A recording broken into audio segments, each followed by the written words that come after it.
ओम शांति। 25 अक्टूबर 2023 के बाबा के महावाक्य। मीठे बच्चे, तुम बेहद के बाप को याद करो। इसमें ही ज्ञान, भक्ति और वैराग्य तीनों समाया हुआ है। यह है नई पढ़ाई। प्रश्न: संगम पर ज्ञान और योग के साथ साथ भक्ति भी चलती है, कैसे? उत्तर: वास्तव में योग को भक्ति भी कह सकते हैं, क्योंकि तुम बच्चे अव्यभिचारी याद में रहते हो। तुम्हारी यह याद ज्ञान सहित है, इसलिए इसे योग कहा गया है। द्वापर से सिर्फ भक्ति होती, ज्ञान नहीं होता, इसलिए उस भक्ति को योग नहीं कहा जाता। उसमें कोई एम ऑब्जेक्ट नहीं है।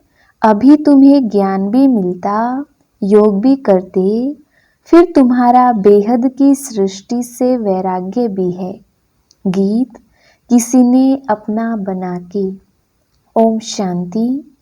बेहद का बाप समझाते हैं, शास्त्रों की पढ़ाई वह कोई पढ़ाते नहीं है, क्योंकि शास्त्रों की पढ़ाई में कोई एम ऑब्जेक्ट नहीं है। शास्त्रों से कोई दुनिया का पता नहीं पड़ता है। अमेरिका कहाँ है, किसने ढूंढी, ये बातें शास्त्रों में नहीं है। कहते हैं फलाने ने ढूंढी, दूसरे इलाके ढूंढते हैं अपने रहने लिए। देखा मनुष्य बहुत हो गए हैं, रहने लिए जमीन तो चाहिए ना। अब यह सब बातें पढ़ाई की है, इसको एजुकेशन कहा जाता है। तुम्हारा भी यह एजुकेशन है। इसको आश्रम कहे अथवा इंस्टीट्यूशन कहें व यूनिवर्सिटी कहें, इसमें सब आ जाता है। उस पढ़ाई के नक्शे आदि और हैं। शास्त्रों से रोशनी नहीं मिलती, पढ़ाई से रोशनी मिलती है। तुम्हारी भी पढ़ाई है। वैकुंठ किसको कहा जाता है? यह ना उस पढ़ाई में है, ना शास्त्रों की पढ़ाई में है। यह नॉलेज ही नहीं है, जो एक बाप ही बतलाती है। मनुष्य तो कह देते स्वर्ग नर्क सब यहाँ ही है। बाप ही समझाते हैं स्वर्ग नर्क किसको कहा जाता है। यह बातें ना शास्त्रों में है, ना उस एजुकेशन में है। तो नई बातें होने कारण मनुष्य मूंझते हैं। कहते हैं ऐसा ज्ञान तो कभी सुना नहीं।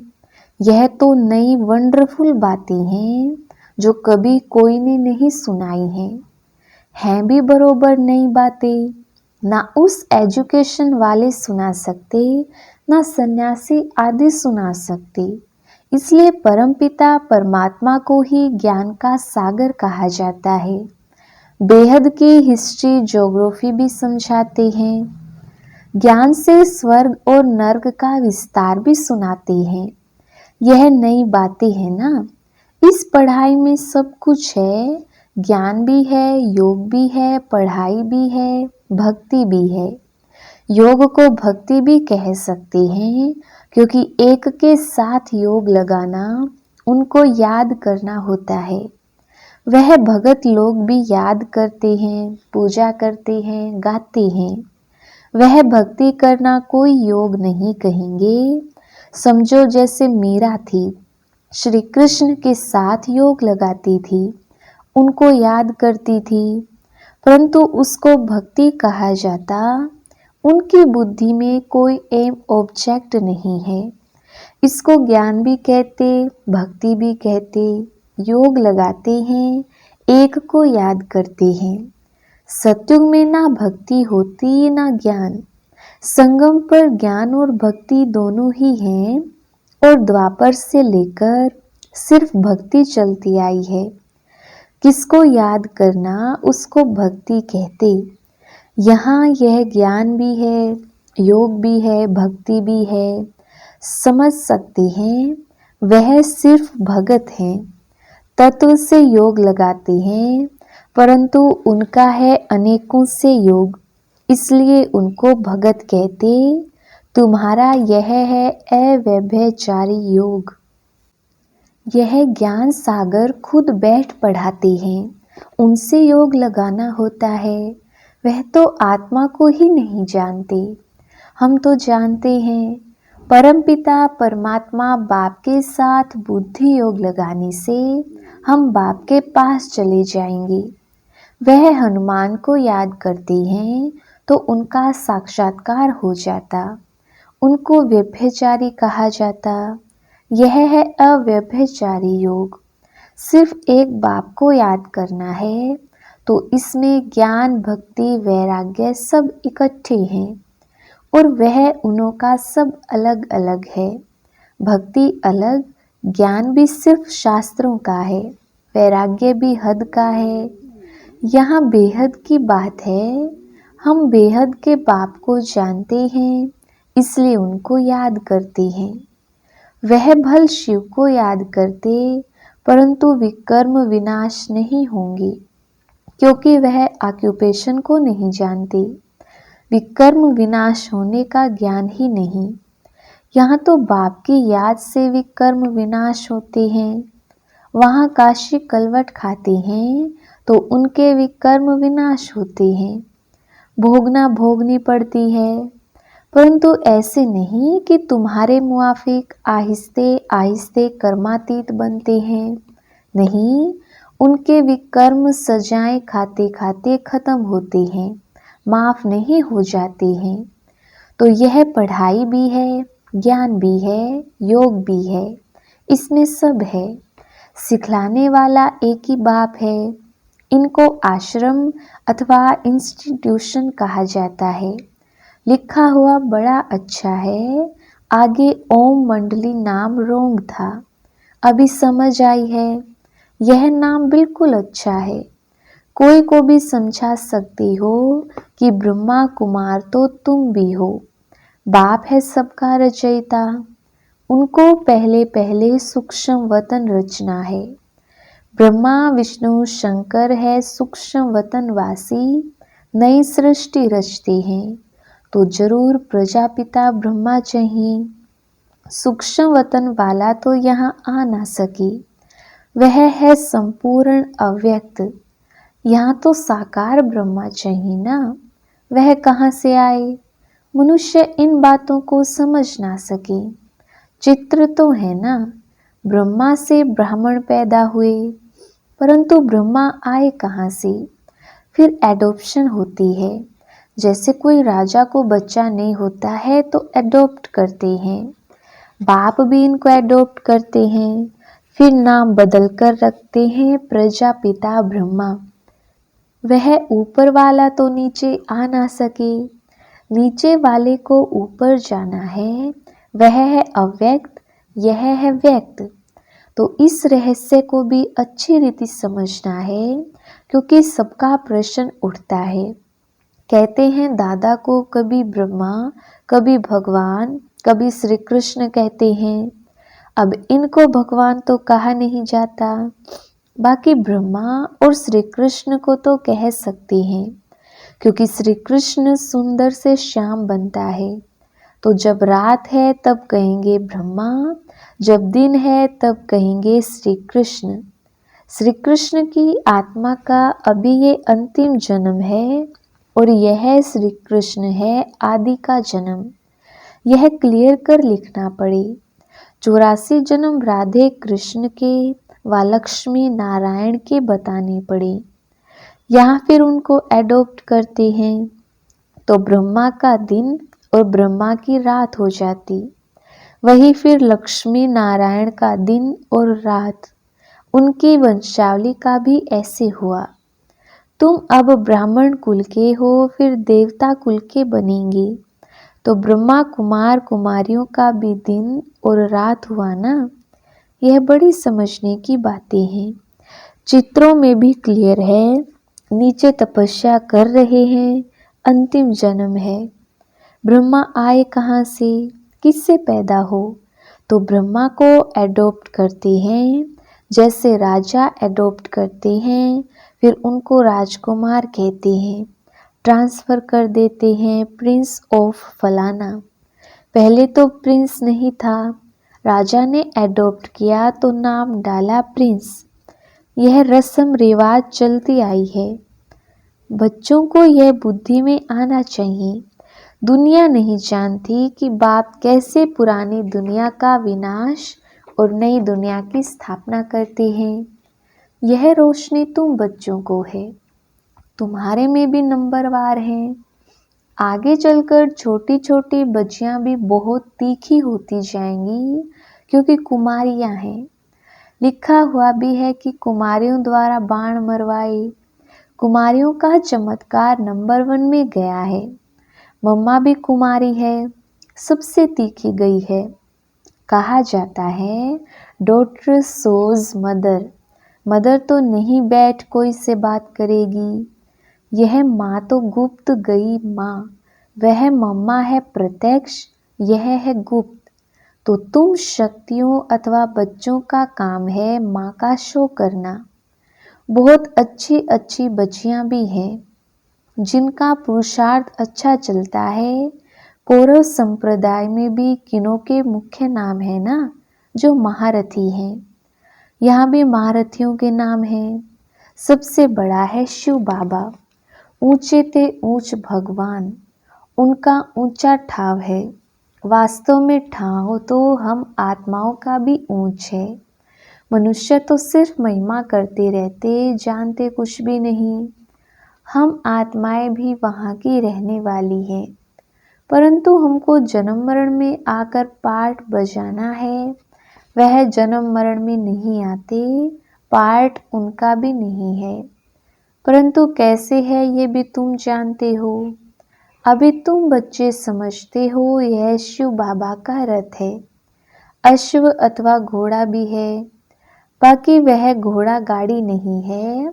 यह भी जो भूले हुए हैं ड्रामा में नूंद है। आधा कल्प हम भी भूल में भटकते भटकते एकदम भटक जाते हैं।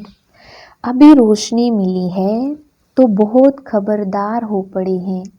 जानते हैं पुरानी दुनिया खत्म होनी है, हमको नष्टो मोहा बनना है।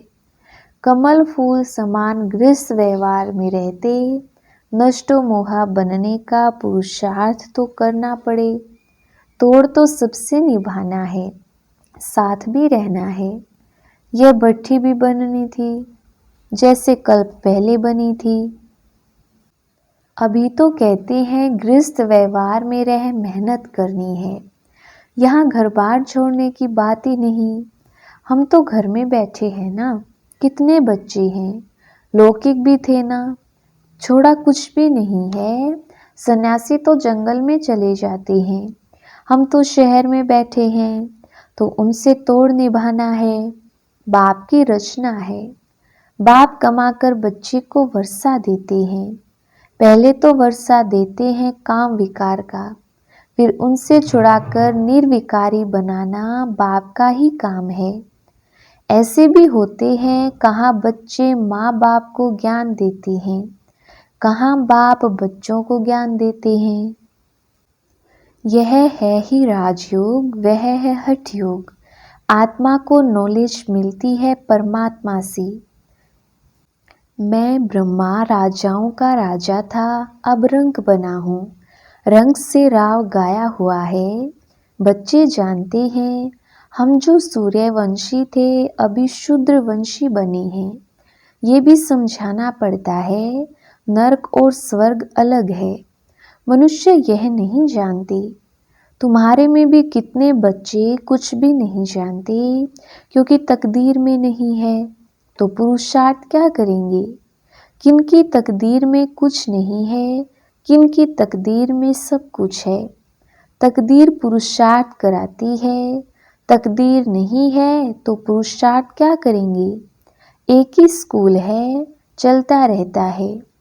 कोई बच्चे आधा में गिर पड़ते, कोई चलते चलते मर पड़ते। जन्म लेना और मरना बहुत होता है। ये नॉलेज कितनी वंडरफुल है। नॉलेज तो बहुत सहज है, बाकी कर्मातीत अवस्था को पाना, इसमें ही सारी मेहनत है। जब विकर्म विनाश हो तब तो उड़ सके।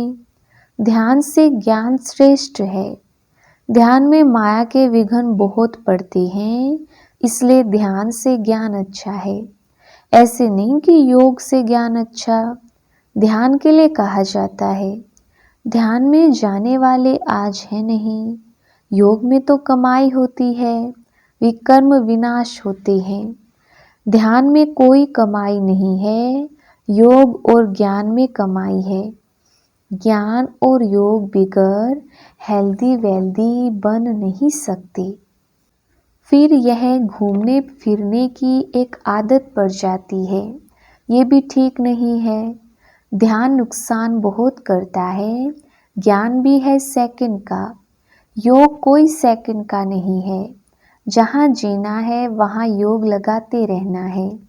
ज्ञान तो सहज है, बाकी एवर हेल्दी निरोगी बनना इसमें मेहनत है। सवेरे उठकर याद में बैठने में भी विघ्न बहुत पड़ते हैं। पॉइंट्स निकालते हैं तो भी बुद्धि कहाँ की कहाँ चली जाती है। सबसे जास्ती तूफान तो पहले नंबर वाले को आएंगे ना, शिव बाबा को तो नहीं आ सकते। बाबा हमेशा समझाते रहते हैं तूफान तो बहुत आएंगे। जितना याद में रहने की कोशिश करेंगे उतना तूफान बहुत आएंगे। उनसे डरना नहीं है, याद में रहना है, स्थिर होना है। तूफान कोई हिला ना सके, यह अंत की अवस्था है। यह है रूहानी रेस। शिव बाबा को याद करते रहो, यह भी समझने की और धारण करने की बातें हैं। धन दान नहीं करेंगे तो धारणा नहीं होगी। पुरुषार्थ करना चाहिए। दो बाप की पॉइंट किसको समझाना बहुत इजी है, ये भी तुम ही जानती हो। बाप 21 जन्मों का वर्षा देते हैं। तुम कहेंगे इन लक्ष्मी नारायण को बाप से 21 जन्मों का वर्षा मिला है। बाप ने उनको राजयोग सिखलाया और कोई मुख से कह ना सके कि उन्हें भगवान ने यह वर्षा दिया है। दुनिया में कोई किस बात में खुश रहती। तुम जिस बात में खुश हो उसको कोई नहीं जानती। मनुष्य तो अल्पकाल क्षण भंगुर के लिए खुशी मनाते हैं। तुम हो सच्चे ब्राह्मण कुल भूषण, जो योगी और ज्ञानी हो। तुम्हारे इस अति इंद्रिय सुख की खुशी को और कोई जान नहीं सकती। वह तो क्या क्या माथा मारते हैं, मून पर जाने का पुरुषार्थ करते हैं, बहुत डिफिकल्ट मेहनत करते हैं। उन सब की मेहनत बर्बाद हो जानी है। तुम बिना कोई तकलीफ के ऐसी जगह जाने का पुरुषार्थ करते हो जहाँ कोई जा ना सके। एकदम ऊंच से ऊंच परम धाम में जाते हो। अच्छा, मीठे मीठे सिकिलदे बच्चों प्रति माता पिता बाप दादा का याद प्यार और गुड मॉर्निंग। रूहानी बाप की रूहानी बच्चों को नमस्ते। हम रूहानी बच्चों की रूहानी बाप दादा को याद प्यार और नमस्ते जी। धारणा के लिए मुख्य सार। पहला पॉइंट, गृहस्थ व्यवहार में रहते नष्टो मोहा भी बनना है, साथ साथ सबसे तोड़ निभाते कमल फूल समान रहना है। दूसरा पॉइंट, धारण करने के लिए ज्ञान धन का दान जरूर करना है। ज्ञान और योग से अपनी कमाई जमा करनी है, बाकी ध्यान दीदार की आश नहीं रखनी है।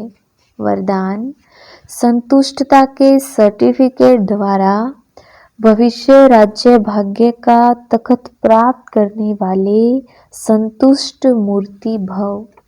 विस्तार, संतुष्ट रहना है और सर्व को संतुष्ट करना है।